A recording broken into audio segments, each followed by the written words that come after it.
Allahu Akbar, Allahu Akbar. Orang dapat hidayah Allah Subhanahu wa taala dengan sebab kita, betapa besarnya nilai yang akan diberi oleh Allah Subhanahu wa taala seperti mana yang disebut dalam hadis ini, di mana kemuliaan dan kelebihan dia Nabi kata adalah lebih baik daripada unta merah. Unta merah ni adalah kenderaan yang paling mahal, yang bernilai ataupun yang paling berharga pada masa jahiliah, pada masa orang Arab dululah.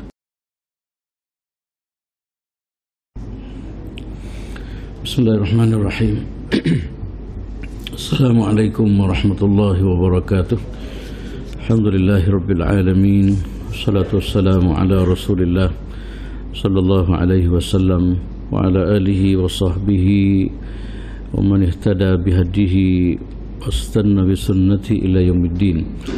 Alaika tawakkalna wa ilaika anabna wa ilaikal masir. Amma ba'd. Alhamdulillah, muslimin dan muslimat yang dirahmati Allah Subhanahu wa taala sekalian, sama-sama kita bersyukur pada Allah Subhanahu wa taala pada pagi ini. Alhamdulillah kita diberi peluang oleh Allah Subhanahu wa taala untuk sama-sama hadir dalam usaha untuk melaksanakan tanggungjawab yang telah diamanahkan oleh Allah Subhanahu wa taala, iaitu solat subuh. Alhamdulillah kita mari dalam keadaan solat subuh berjemaah. InsyaAllah untuk pagi ini saya nak bawa satu hadis Nabi sallallahu alaihi wasallam berkaitan dengan kelebihan dakwah ataupun bina manusia. Muslimin muslimat sekalian, antara benda yang diajar oleh Rasulullah sallallahu alaihi wasallam kepada kita ialah supaya kita sentiasa bukan hanya sekadar bina di kita, tapi kita diajar supaya usaha untuk dakwah, untuk ajak orang lain kepada Allah Subhanahu wa taala. Dalam hadis Nabi sallallahu alaihi wasallam yang Nabi sebut pada Sayyidina Ali radhiyallahu taala anhu tentang kemuliaan atau kelebihan kita ajak orang, kita bina manusia kepada jalan Allah Subhanahu wa taala ini, di mana Nabi sallallahu alaihi wasallam sebut, wallahi la an yahdiyallahu bika rajulan wahidan khairun min an yakuna laka humrun na'am. Rawahu Bukhari wa Muslim. Nabi sallallahu alaihi wasallam dia sebut kepada Sayyidina Ali radhiyallahu taala anhu, di mana Nabi mengatakan, wallahi demi Allah, kalaulah Allah Subhanahu wa taala bagi hidayah satu orang dengan sebab usaha kita, maka apa yang kita lakukan itu adalah lebih baik daripada unta merah. Ataupun dalam riwayat lain mengatakan khairum minad dunya wa ma fiha, lebih baik daripada dunia dan barang yang ada dalam dunia. Ini tentu semua di antara teks hadis yang disebut oleh Nabi sallallahu alaihi wasallam kepada Sayyidina Ali radhiyallahu taala anhu, bagi semangat, bagi dorongan, bukan hanya kepada Sayyidina Ali, tapi dorongan ini kepada kita semualah, supaya kita berusaha untuk mengajak manusia kepada Allah Subhanahu wa taala. Orang jadi dengan sebab kita, orang dapat hidayah Allah Subhanahu wa taala dengan sebab kita, betapa besarnya nilai yang akan diberi oleh Allah Subhanahu wa taala seperti mana yang disebut dalam hadis ini, di mana kemuliaan dan kelebihan dia Nabi kata adalah lebih baik daripada unta merah. Unta merah ni adalah kenderaan yang paling mahal, yang bernilai ataupun yang paling berharga pada masa jahiliah, pada masa orang Arab dululah. Ataupun dalam riwayat lain yang saya sebut tadi ialah nilai dia lebih baik daripada dunia dan bagai yang ada dalam dunia. Itu satu orang yang kita usaha untuk nak bina dia supaya dia ni mengikuti ajaran Allah Subhanahu wa taala. Tuan-tuan semua, sebelum saya syarah panjang hadis ini, sebenarnya dia ada kisah. Kalau mengikut apa yang diriwayat oleh satu orang sahabat, nama dia Sahal bin Sa'ad Al-Sa'idi Al-Khazraji radhiyallahu taala anhu, di mana tuan-tuan semua mengikut apa riwayat daripada perawi hadis ini, nama dia Sahal Sa'ad Al-Sa'idi Al-Khazraji. Sebelum daripada Nabi sallallahu alaihi wasallam sebut hadis ini kepada Sayyidina Ali radhiyallahu taala anhu, ada satu kisah di mana katanya Sahal ni satu orang sahabat tuan-tuan semua, yang mana ayah dia adalah sahabat Nabi sallallahu alaihi wasallam. Ayah dia sempat bersama dengan Nabi dan ayah dia meninggal pada masa itu, kemudian dia masih kecil lagi. Dia dikenali sebagai Sigharus Sahabah, iaitu sahabat yang kecil lah terkira. Apa dia ni, masa dia sepak Nabi SAW pada masa itu dia kecil sangat. Kemudian riwayat mengatakan Sahal ini dia ni umur dia panjang. Siapa riwayat mengatakan, ada pandangan mengatakan umur dia lebih daripada umur dia 100 tahun ataupun lebih.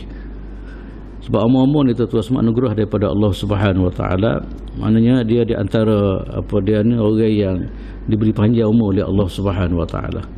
Dan panjang umur ni tuan semua di antara benda yang kecomelnya lah umur yang panjang yang penuh dengan kebaikan. Seperti mana yang berlaku di kalangan sahabat radhiyallahu taala anhum, di mana dia walaupun dia orang umur panjang tapi saham untuk Islam terlalu hebatlah tuan semua. Di mana kita dapati dalam sejarah dia sampai akhir sahabat-sahabat ini memang dia sahab besar dalam mengembangkan agama Allah Subhanahu Wa Taala. Di mana lagu inilah kita nak, di mana tua-tua yang bernilai kita panggil.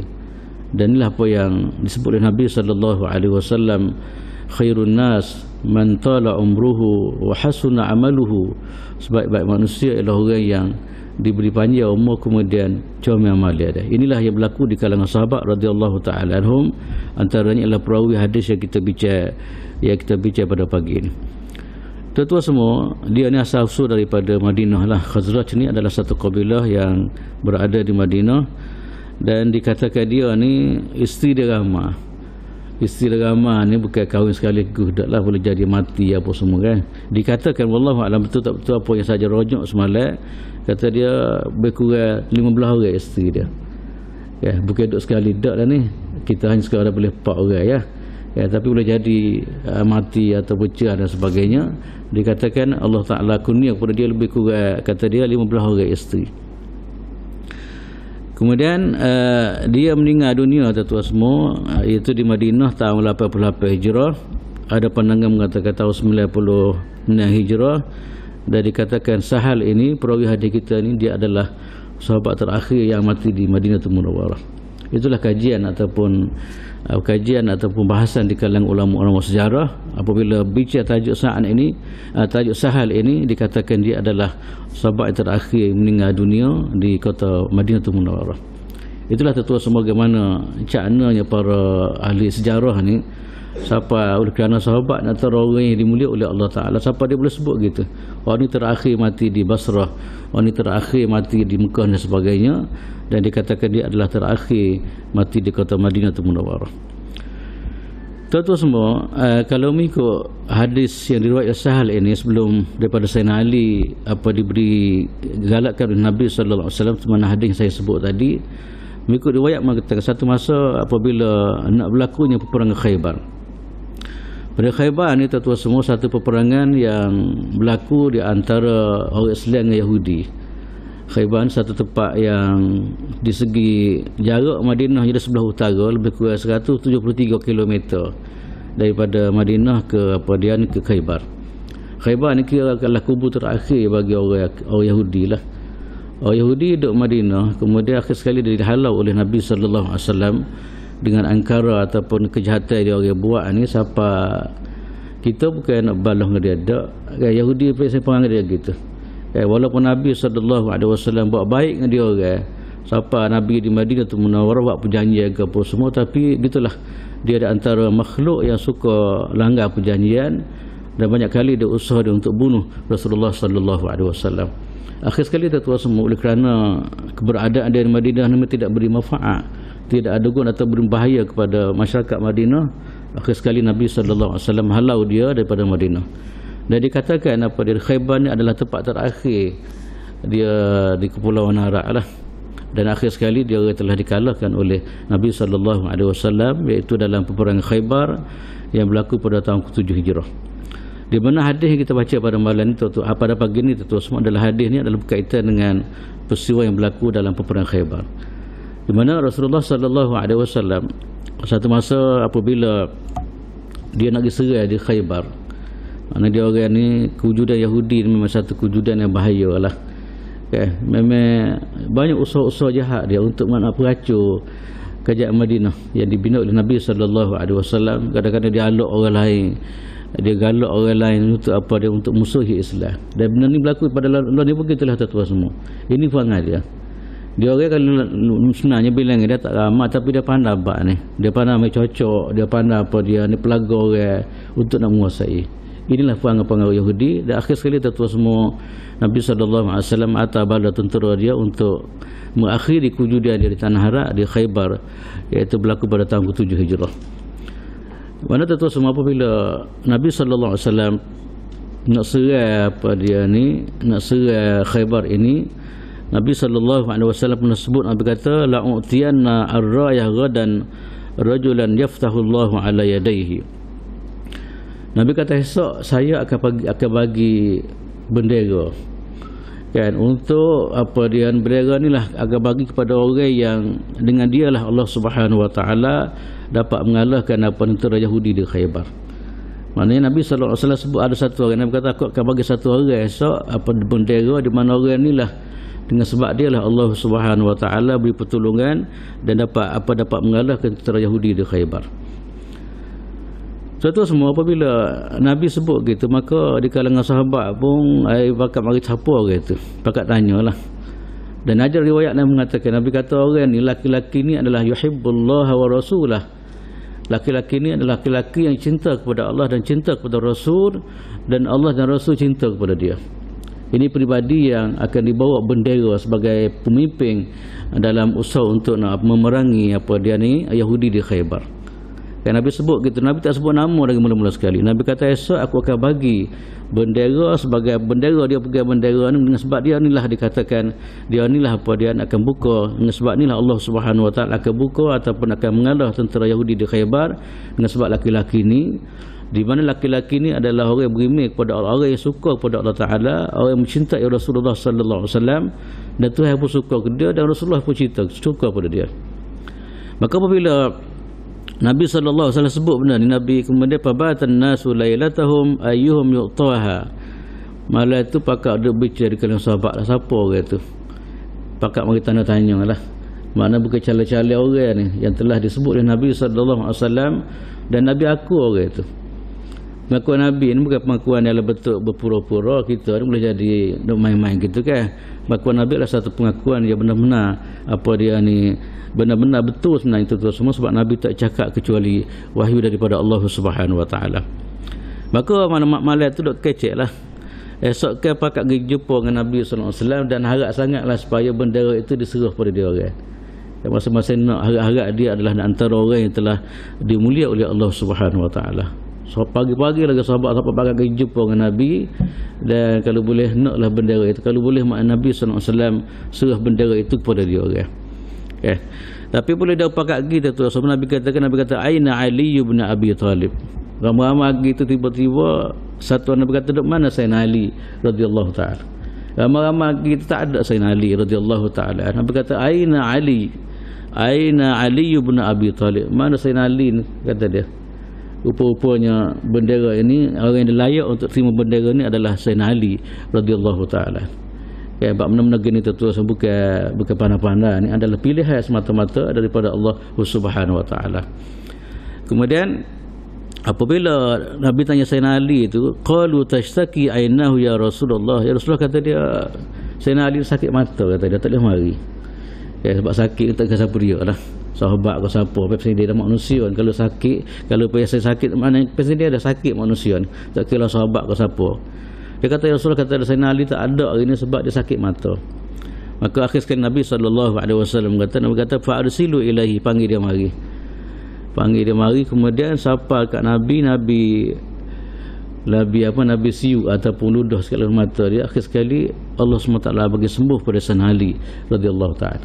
Ini tentu semua kuasa Allah Subhanahu Wa Taala kan, dengan berkat doa Nabi siu ataupun Nabi ludah sikit apa dia mata dia, kemudian Nabi berdoa kepada Allah Subhanahu Wa Taala, dan akhir sekali tentu semua apa dia ni sembuh penyakit dia. Kemudian seolah-olah macam tak ada penyakit. Ini bukan satu benda yang mudah ni.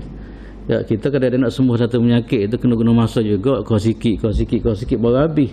Tapi dalam kisah Sayyidina Ali ni, riwayat mengatakan seolah-olah macam apabila dia dapat doa daripada Nabi, apa dia Nabi ludah mata dia, kemudian dapat doa daripada Nabi sallallahu alaihi wasallam, sia seolah-olah macam riwayat mengatakan ka'annahu, kata dia, ka'allam yakun bihi waj'un, seolah-olah macam tak ada penyakit, tak ada apa satu, seolah macam itu.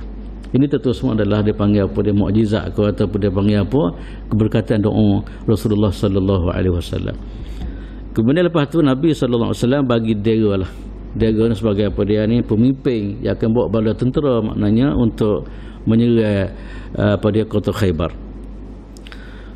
Sayyidina Ali kata apabila Sayyidina Ali dapat bendera ni, maka semangat Sayyidina Ali, Sayyidina kata, ya Rasulullah uqatiluhum hatta yakunu mislana. Kata dia, saya akan merangi mereka. Sayyidina Ali kata, saya akan merangi mereka sehingga dia kembali kepada seperti mana kami beriman, seperti mana kita semua.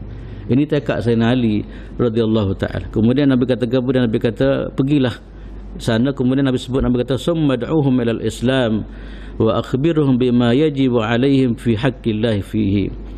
Nabi tuan-tuan semua, apabila Nabi sebut Sayyidina Ali, apabila Nabi tekad untuk nak memerangi dia orang, Nabi sebut gini, Nabi kata ajaklah dia kepada Islam. Cuba tengok, nak kata kita ganah dah lah. Sebelum kita serai dah sampai begitu, Nabi SAW bagi ruang pada dia lagi supaya Sayyidina Ali nak ajak dia kepada Islam. Begitulah tentu semua jihad dalam Islam, muka pergi lawan lalu dak. Maknanya jihad atau lawan ni ke marhalah terakhir lah. Kita ajak dia dulu apa semua supaya apa dia ni, dia boleh kembali kepada Allah Subhanahu wa taala. Nabi sebut kepada Sayyidina Ali, Nabi kata summad'uhum ilal Islam, ajaklah kepada mereka pada Islam, dan ceritalah apa yang sepatut mereka lakukan apabila mereka menjadi orang beriman kepada Allah Subhanahu wa taala. Ini tentu semua nak ceritanya bagaimana rahmatnya agama Allah Subhanahu wa taala. Sampai gitu kita bukan nak perah selalu dak. Kita saat-saat gitu kita masih maknanya bagi ruang untuk dia apa dia ni, dia menghayati apa, bagi ruang dia untuk dia mikir, kemudian bawa dia semula kepada agama Allah Subhanahu wa taala. Kemudian lepas tu baru Nabi kata, fa wallahi, Nabi kata kepada wallahi la ayyahdiyallahu bika rajulan wahidan khairum min ayyakuna laka humrun na'am. Baru Nabi sebut hadis yang saya baca di mukadimah tadi. Nabi kata, wahai Ali, kata demi Allah, kalau kamu berusaha untuk ajak orang dapat hidayah dengan sebab kamu seorang ya, usaha yang kamu lakukan sehingga dia boleh menerima agama Allah Subhanahu wa taala. Ataupun kalau orang belum masuk Islam, dia masuk Islam. Ataupun orang Islam dah, kita boleh bina dia daripada tak semaya kepada semaya, daripada tak puasa kepada puasa, daripada malah kepada rajin beribadat kepada Allah Subhanahu wa taala. Maka di segi nilai yang kata Nabi sallallahu alaihi wasallam adalah khairum min humrin, apa dia lebih baik daripada unta merah atau kenderaan yang paling bernilai pada masa itu. Tuan-tuan semua, inilah tuan-tuan semua di antara galakkan Sayyidina Ali, galakkan Nabi sallallahu alaihi wasallam kepada Sayyidina Ali, kepada kita semualah. Kita orang Islam, makna tuan-tuan semua, untuk dapat habuan macam ni, maka kita pun usaha apa dia bagaimana untuk nak ajak orang, nak bina orang kepada agama Allah Subhanahu wa taala. Kita dah bincang pada minggu lepas tuan-tuan, bagaimana Rasulullah sallallahu alaihi wasallam hatta saat akhir pun kalau boleh nak ajak, nak kembalikan Abu Talib kepada agama Allah Subhanahu wa taala. Begitulah tuan-tuan semua perasaan ataupun kehidupan Nabi sallallahu alaihi wasallam, dan kita haraplah supaya benda-benda gini jadi budaya hidup kita lah. Kita bukan nak perhentam orang, bukan kita nak laknat orang, tapi kita cuba bagaimana nak bina dia orang supaya kembali kepada Allah Subhanahu wa taala. Sebab itulah pun dakwah sebenarnya, pendakwah ataupun orang ajak manusia kepada kebajikan ni tuan-tuan semua adalah orang itu besar pada dari segi pahala besar sangat nilai di sisi Allah Subhanahu wa taala. Bayangkanlah tuan-tuan semua, seorang Nabi kata, seorang tu pahala dia seorang tu, bagaimana kalau puluh-puluh orang macam Nabi Muhammad sallallahu alaihi wasallam bermula daripada seorang dia. Kalau ni cuba tengok manusia, juta-juta manusia, bagaimana habuan yang akan diberi oleh Allah Subhanahu wa taala kepada Rasulullah sallallahu alaihi wasallam. Sebab itulah tuan-tuan semua, hadir-hadir gini sebagai satu motivasi kepada kita lah.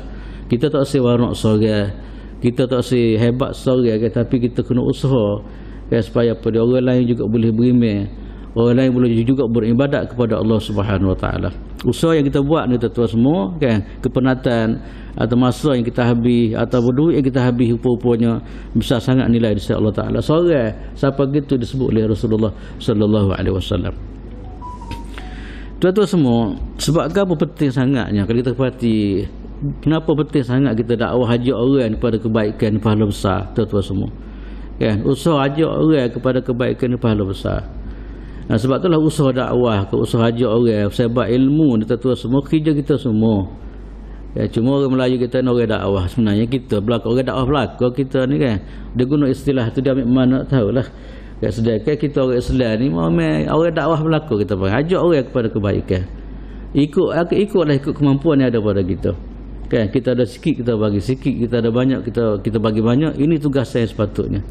Sebab itulah Nabi sallallahu alaihi wasallam pernah sebut dalam satu riwayat yang saya pernah sebut ialah balighu anni walau ayah. Nabi kata lu sapa daripada aku walaupun satu ayat. Nabi nak supaya tuan semua, supaya kita boleh sapa kebaikan kepada orang lain, kesedaran manusia dengan sebab usaha kita, insya-Allah besar nilai akan diberi oleh Allah Subhanahu Wa Taala. Sini kita akan tengok tuan semua sebab apa penting sangat. Kan, apa sangat mulia sangatnya apa dia ni, orang yang terlibat ajak orang kepada kebaikan ni nilai besar sangat di sisi Allah Subhanahu Wa Taala. Yang pertama sekali tuan semua, antara puncanya ialah apa dia ni, kerja-kerja ajak orang sahabat agama ke apa semua ni, dia adalah semulia-mulia kerja kita panggil. Kan, semulia-mulia kerja ialah kita ajak orang kepada kebaikan. Kan, semulia-mulia. Sebab tu dalam hadis dalam Quran Allah Subhanahu Wa Taala sebut wa man ahsanu qawlan mimman da'a ila Allah wa amila salihan wa qala innani minal muslimin. Allah Taala sebut dalam Quran tu tidak ada perkataan yang paling baik, kan, kecuali perkataan manusia ajak kepada Allah Subhanahu Wa Taala. Kan, kalau bani dok main buah tu tak ada lah. Maknanya Nabi kata, Allah Taala sebut adalah ayat ni, wa man ahsanu qawlan, tidak ada perkataan yang paling baik daripada perkataan ajak manusia kepada Allah Subhanahu Wa Taala. Sebab itulah mana-mana orang yang dia boleh keluar perkataan dia nasihat orang ke, keluar perkataan dia dakwah orang dia kepada Allah Subhanahu Wa Taala, keluar mulut dia untuk nak ajar orang kebaikan dan sebagainya, inilah kata Allah Subhanahu Wa Taala, dia adalah kerja-kerja yang paling mulia di sisi Allah Subhanahu Wa Taala. Wa man ahsanu qawlan mimman da'a ila Allah, tidak ada perkataan yang paling baik kecuali perkataan yang mengajak manusia kepada Allah Subhanahu Wa Taala. Sebab itulah tuan semua, kadang-kadang kita pagi hari kadang-kadang kan, kalau kita nak ayat ni untuk nak kita menghayati dalam kehidupan kita, kita bangun pagi kita gerak bini kita semaya, kalau ke mana gerak anak kita semaya, ini ayat ni mula-mula kita boleh hidup adalah kehidupan kita. Sebelum kita pergi pada orang lain, pagi hari kita tua semua, kita bangun tidur, bukan sekadar kita nak sembahyang subuh, bukan sekadar kita nak pergi masjid, kita kejut bini kita, kemudian kita kejut anak-anak kita supaya beribadat kepada Allah Ta'ala. Di mana ucapan kita, kejut apa dia, kata-kata kita yang kejut dia orang tu, kalau ikut apa yang kita bicara ni, dia adalah sebaik-baik perkataan yang disukai oleh Allah Subhanahu Wa Ta'ala. Sebab itulah kita nak mana orang Islam ni, mulut dia lagu tu dia panggil. Bukan mulut untuk nak sebar fitnah kepada orang, bukan mulut untuk nak apa dia nak menghina orang, bukan mulut nak mencela orang kan. Mulut orang Islam ni ialah dia suka sebar kebaikan. Antara yang disebut kita malam hari inilah kita sebut, maknanya usaha untuk ajak manusia kepada Allah Ta'ala ni adalah apa dia panggil sebaik-baik perkataan yang disebut oleh Allah SWT dalam Quran. Itu di antara yang pertama lah nak ceritanya, mulia di antara sebab kenapa mulianya pada kerja-kerja bina manusia kepada Allah Ta'ala ni. Yang kedua pula tuan-tuan semua, di antara apa dia ni, pentingnya kerja-kerja macam dia adalah kerja para anbiya alaihi wassalatu wassalam. Para nabi, kerja dia kepada para nabi. Kita baca dalam Quran, kerja nabi adalah ajak manusia kepada kebaikan dan larang manusia daripada kejahatan. Sebab tu mana-mana orang yang ada usaha ni, maka dia seolah-olah dia telah melaksanakan kerja, dia mewarisi kerja para anbiya alaihi wassalatu wassalam. Maknanya kalau kita mewarisi kerja para anbiya, ada kerja yang penting lah, kerja yang comel, kerja yang dimulia oleh Allah Subhanahu Wa Ta'ala.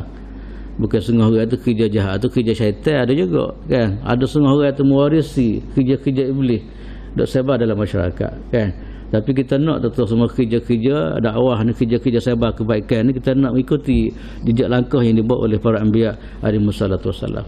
Lepas tu kita baca Quran tu semua, kita baca Quran semua, kita dak tadarus Quran, kita dak baca Quran, kita kerja pun bagi ni. Di mana semua start daripada apa dulu lagi Nabi Nuh alaihissalam, Nabi Ibrahim sebagainya, inilah kerja-kerja dia orang. Sebab itulah mana-mana orang yang mewarisi kerja-kerja dia adalah orang yang melakukan kerja-kerja terbaik di sisi Allah Subhanahu Wa Taala. Maka betul lah apa yang kita bincang hadis tadi, maknanya seorang kita boleh hidayah, kita dapat hidayah dengan sebab kita kan, maka besar sangat nilai yang akan diberi oleh Allah Subhanahu Wa Taala. Dan kerja-kerja macam ni tu, sebab apa banyak sangat nilai tu semua. Memang bukan mudah sebenarnya. Nak ajak seorang ni kadang-kadang setahun dua baru boleh kadang-kadang. Dan kita nak menyedarkan diri dia, kita nak beri kefahaman ke dia, kadang-kadang banyak hari tu semua kan. Kadang-kadang kena marah sekali-sekala, kadang-kadang kena jah kat orang sekali-sekala kan. Nak bina orang bukan satu benda mudah. Nak bina bangunan mudah ya, buat bangunan apa ni, buat apa dia ni, cari besi, cari apa semua mudah ya. Tapi nak bina jiwa manusia, nak bina apa dia ni, kehidupan manusia supaya kembali kepada Allah Ta'ala bukan satu benda mudah. Sebab manusia ada nafsu dia, manusia ada perangai dia kan, bukan mudah tu semua. Sebab itulah usaha kita nak ajak dia kepada kebaikan ni, dengan kita menepuhi berbagai halangan ke apa semua ni, tengok besar sangat nilai yang disebut oleh Nabi SAW kepada Sayyidina Ali tadi. Yang kedua tuan-tuan semua, yang ketiga pula ialah kita ajak orang ni, pahala boleh kita rupanya. Dia juh dia tu katakanlah, kita kira jariah yang paling besar lah. Kita ajak dia ada juh nak sebab kita sampai akhir, kemudian dia turun juh kita ni kepada anak dia pula, hasil daripada usaha kita katakanlah, maka pahala akan siapa sama kita. Macam orang nega lah ni lah, orang nega kan, dia mula-mula, lepas tu anak buah boleh-boleh tu boleh ke dia belaka. Tak, orang nega lah ni kan, dia mula-mula yang mengasaskan pekerjaan, kemudian lepas tu orang lain buat kerja, siapa poin, siapa harta, siapa apa dia boleh poin kerja itu macam itulah. Ini kerja-kerja Islam gitu kat tuan semua. Kita ajak orang ni tiba-tiba jadi orang tu kan, bukan sekadar dia jadi, dia boleh bina orang lain pula dengan usaha kita, maka segala pahala juh dia orang sebelah lepas daripada usaha kita tu siapa juga kita kan. Dalam hadis Nabi SAW sebut, Nabi kata, man da'a ila hudan kana lahu minal ajri misla ujuri man tabi'ahu la yanqusu dzalika min ujurihim. Nabi kata siapa-siapa yang mengajak manusia kepada petunjuk Allah Subhanahu Wa Taala. Nabi sebut sini man, siapa-siapa tak kira lah. Orang ada ilmu banyak ke, orang ilmu sikit ke kan. Man da'a, siapa-siapa yang ajak manusia kepada petunjuk Allah Subhanahu Wa Taala. Kalau orang yang baru tak masuk Islam, kita ajak masuk Islam.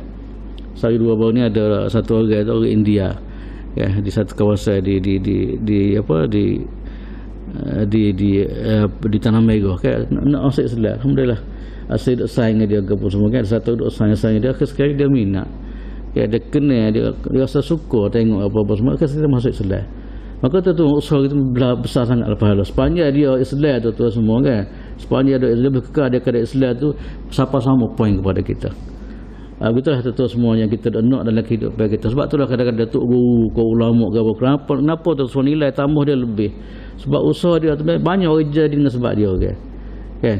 Ni dia dua berlaku lah, sama ada orang tu bersama masuk Islam ataupun orang Islam dah kemudian dia bina lagi Islam yang tak semayang malah ni kadang-kadang Islam tidak mengaji pun ramah, dia ajak akhir sekali dia boleh bina satu orang, maka termasuk ke adin lah. Nabi kata pahala dia macam lah pahala dia tu juga. Maknanya siapa pahala dia tak kuat sikit abu. Maknanya apa yang dia buat ataukah siapa pahala kepada orang yang menjadi punca kepada perubahan dalam kehidupan dia. Ini tentu semua di antara hadis sebagai motivasi kita lah. Tentu semua kita kalau boleh tak sejuk sore kan, kita kalau boleh nak ajak orang pakak mari semai Jumaat, kadang-kadang kalau boleh nak ajak pakak mari ngaji sebagainya, sebab nilai tu maknanya Allah Ta'ala akan beri kepada kita kan. Ada gini itu semua sebagai motivasi kepada kita lah, supaya apa dia ni adalah hidup kita ni ada usaha supaya apa dia, aku lagu-lagu mana pun nak, kalau boleh nak seorang boleh aku bina dalam kehidupan aku ini, saya ada berubah, alhamdulillah insya-Allah tu semua pahala tu akan sapa kepada kita semua. Kemudian tu semua gapo dah lagi pentingnya apa usaha ajak orang kepada kebaikan ini. Nabi SAW sebut, Nabi kata apa dia? Nabi kata sebaik-baik umat kan, orang yang apa dia ni, orang yang kerja-kerja macam ni, usaha untuk nak bina manusia ni adalah sebaik-baik umat, kata Nabi SAW. Sebab tu umat Nabi Muhammad ni mulia-mulia, dia kerja-kerja gani lah. Wal takum minkum ummatun yad'un al khair, apa tu dalam hadis sebut, dalam ayat Quran sebut kuntum khairu ummatin ukhrijat lin-nas ta'muruna bil ma'ruf wa tanhauna 'anil munkar. Kan Nabi kata, Allah Taala sebut dalam Quran itu kata apa dia, kamu adalah sebaik-baik ummah, tapi dengan syaratlah kamu peranan. Antara peranan kita adalah ajak orang kepada kebaikan dan tegah orang daripada kejahatan. Ini tentu semua kita nak mulia tu mana yang Allah Ta'ala sebut apabila usaha ni, peranan ni berlaku dalam kehidupan kita. Sebab itulah tuan-tuan semua, hadis ayat yang saya baca ni ada semua ulama kata adalah cuba tengok, inilah generasi sahabat.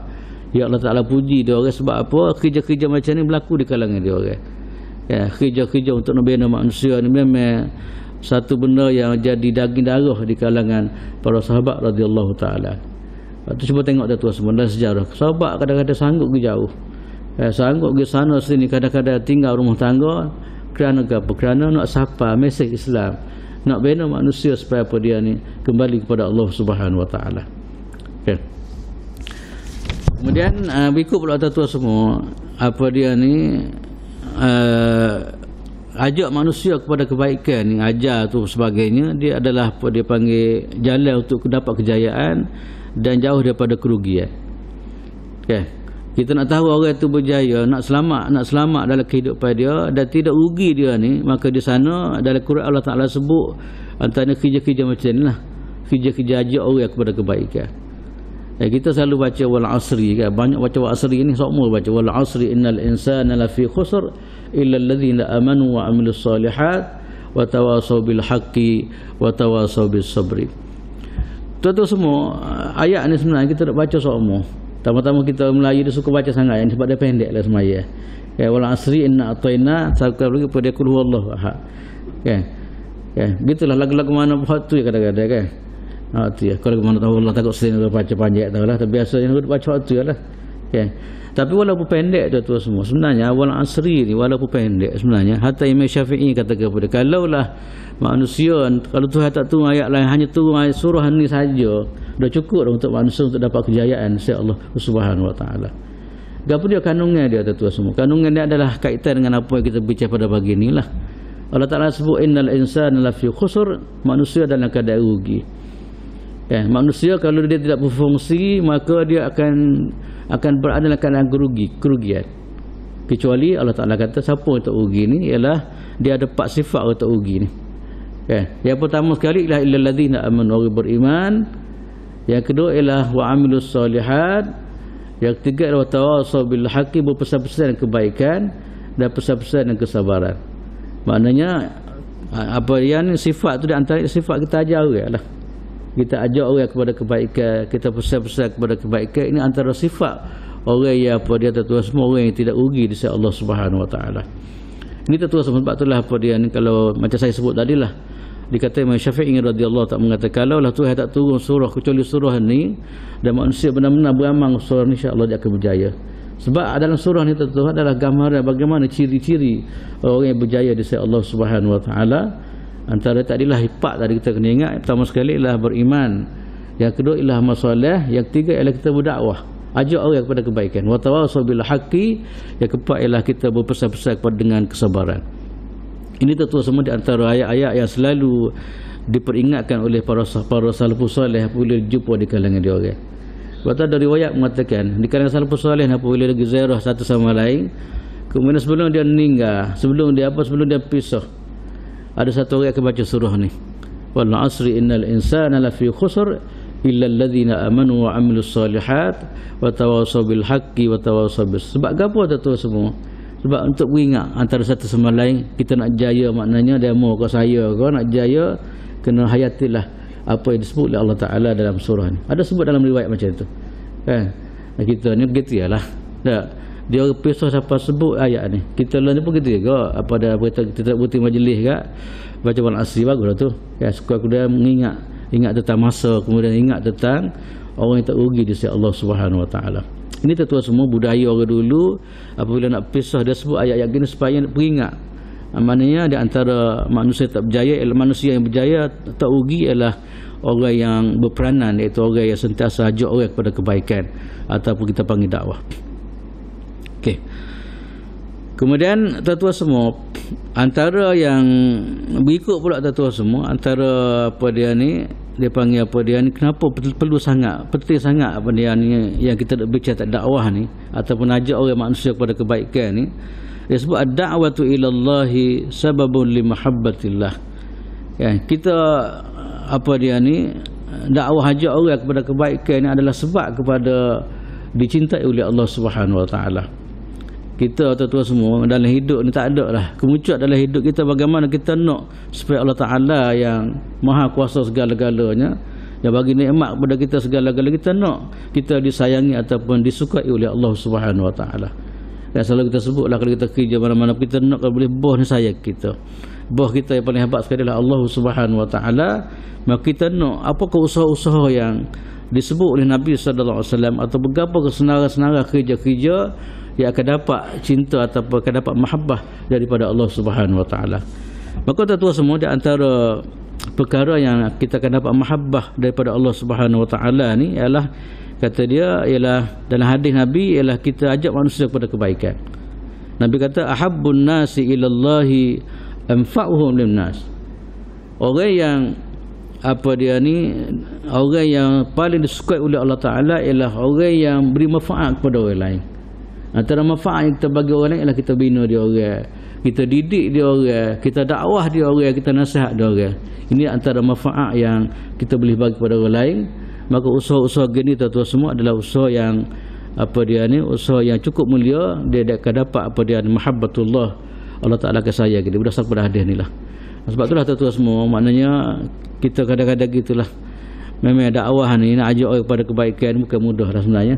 Terpaksa bertembung kadang-kadang. Tamu-tamu manusia lah ni kadang-kadang banyak kata-kata yang pelik-pelik, kadang-kadang menyinggung kita dan sebagainya. Kalau orang tak sabar memang habislah. Cuba tengok Nabi, kita ambil apa dia ni motivasi daripada sejarah Nabi sallallahu alaihi wasallam. Bukan mudah tuan-tuan semua. Nabi nak ajak orang tinggal berhala, nak ajak orang supaya menghayati agama Allah Subhanahu Wa Taala, bukan mudah tuan-tuan semua. Kan? Terpaksa berdepan dengan kata-kata cacian dan sebagainya.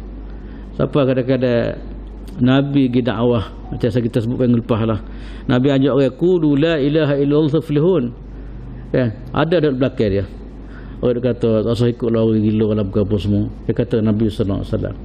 Ini tuan semua dia segi perkataan, dan banyak lagi tindak tanduk dan sebagainya. Maka sebab itulah mana betul lah kalau kita tengok kepada hikmat kenapa Nabi kata seorang yang kita boleh bina besar pahala sangat, sebab bukan mudah tuan-tuan semua untuk kita nak bina satu orang jadi orang baik ni, bukan satu benda yang mudah. Kembali kepada saya sebut tadilah, nak bina benda lain, nak buat apa mudah sangat kalau benda-benda kebendaan ni. Tapi manusia jiwa dia tak serupa. Kadang hari ni dia okey, esok dia masalah, hari ni dah begitu kan, bukan satu benda yang mudah lah. Itulah tuan-tuan semua, maknanya berdasar kepada hadis ni ini antara kelebihan ataupun kepentingan ajak manusia kepada kebaikan. Dan betul lah apa yang disebutkan Nabi SAW tadi, maknanya besar sangat pahala. Nabi kata lebih baik daripada unta merah lagi, ataupun lebih baik pada dunia dan barang-barang yang ada dalam dunia. Tuan-tuan semua, kalau kita perhati pada hadis tadilah, hadis panjang saya baca tadi, hadis daripada Sahalah tadi, di mana kita boleh buat kesimpulan lah. Kesimpulan pertama sekali ialah hadis ini menggambarkan mukjizat Nabi sallallahu alaihi wasallam. Nabi kata aku akan bagi bendera kepada orang yang hebat ni. Dengan sebab dia lah akan bukanya akan dapat mengalahkan tentera Khaybar pada masa tu. Cuba tengok Nabi, benda tu tak berlaku lagi tuan-tuan. Nabi dah sebut dah melalui melalui kata-kata dia tadi. Nabi kata la'utiyanna, yang kita baca tadi. Nabi kata apa dia? La'utiyanna ar-rayah ghadan rajulan yaftahullahu ala yadayhi. Nabi sebut, Nabi kata aku akan bagi bendera ni kepada laki-laki yang dengan sebab dia lah Allah Ta'ala akan buka kota Khaybar ini. Ini semua tuan-tuan menggambar kepada kita, inilah mukjizat ataupun satu dia panggil ramalan yang merupakan mukjizat daripada Nabi yang diberi oleh Ta'ala kepada Nabi sallallahu alaihi wasallam. Sebut benda tu dan berlaku sungguh benda tu. Di mana akhir sekali kota Khaybar dibuka oleh orang Islam. Yang kedua pula yang boleh kita faham daripada hadis ni tentang kelebihan Sayyidina Ali lah. Minggu lepas kita dah bicara, minggu sebelum ni lah kita dah bicara panjang tentang kelebihan Sayyidina Ali. Siapa gitu sekali lah. Tapi walaupun tuan-tuan semua lebih dia ni, tapi janganlah siapa perikat macam setengah-setengah orang Syiah puja dia siapa kadang lebih daripada Nabi Muhammad, kadang-kadang dia puja. Orang ni bukanlah. Walaupun Sayyidina Ali ni lebih dia hebat dia, tapi janganlah kita siapa perikat, kita terlalu puja dia siapa perikat, kadang-kadang lebih hatta daripada Nabi pun kadang-kadang sebelah macam itu. Ada di kalangan golongan Syiah yang melampau ni, siapa perikat dia puja Sayyidina Ali ni tentu siapa perikat ke mana. Dia kata Jibril ni silap bagi wahyu kepada Nabi, sepatut bagi kepada Sayyidina Ali radhiyallahu taala. Siapa gitu sekali dia kan. Siapa perikat dia puja siapa gitu.